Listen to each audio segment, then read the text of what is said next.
and I'm going to be grading you and blah, blah, blah. And then you got to do this thing. You know, you learn that stuff in school. Right, but I submit to you there are multiple ways that one can get schooled. For sure. Right, starting with the home, right? Right. The first organization. The first school. Is home. You know, at the crib. Right, absolutely, 100%. And so, like, you know, doing some due diligence and inquiring about that as part of the hiring process, to me, is important. Yeah. You know, to really get a grip on that. You're an employer. What are 3 things you look at when you're trying to hire somebody? Maybe it could be more than 3. You're like, I got like a list. Yeah. You know, so more often than not, you're hiring against a specific hard skill, right? Yeah. There's a specific hard skill. Yeah. Can you do this thing? Can you do that thing? Check. Okay, I got 5 people in the candidate pool that can do this thing. After that, it becomes the intangibles. Right. The hustle component. Right. You know, going back to like the millennial thing just a little bit. So, you know, my job, feeling bad is part of the human experience. Yeah, man. And it serves a purpose. Yeah. And so, you know, I've been in scenarios where like my right-hand person will come back to me after I've had what I call, you know, the difficult 5 minutes with a staff member. Sure. And I always preface those difficult 5 minutes by saying, at the other end of this, we're gonna hug it out. And it's gonna be good. Sure. But I need to have these 5 minutes with you. Yeah. There's some critical information that is central to your success here. Sure. That I need to tell you. Sure. So we'll go through that, and then it'll be done, and I'll walk away, and I'm on to my next thing. And then sometimes, you know, I've had it on more than one occasion. My number 2 will circle back and says, you know what the problem is? That person feels bad.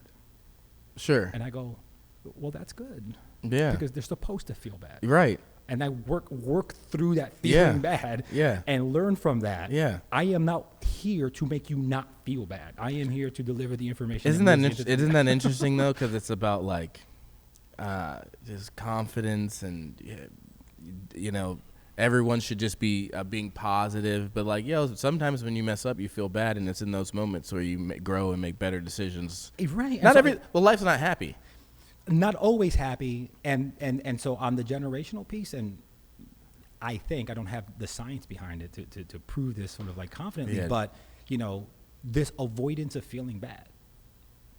Bad is part of the process. You're gonna have tough days. Yeah. You know, you're gonna have tough moments. We're gonna have tough conversations. Well, yeah. If you don't have bad days, then I don't know how you know what the good ones are. But right. But yeah, those help. Like those. That's how you move. That's how you move. Yeah, absolutely. Right. And I think anyone that signed up to do what you and I are do, and if you say, hey, is this just gonna be the do whatever you want dream that we all thought it was gonna be? You know, when we first started, we'd just be like, no, happiness comes in moments, right?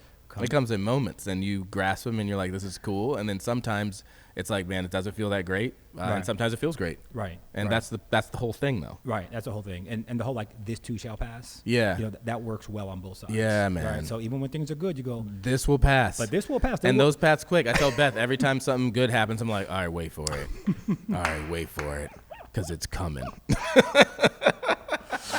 You know, I'm gonna go bilingual for half a second in reaction to that. Yeah, because my family's Cuban. Oh, okay. My mom always says when there's an opportunity to have a good time, grab it, because, and this is the Spanish part, los mal tiempos no piden permiso. Translated means the bad times don't ask for permission.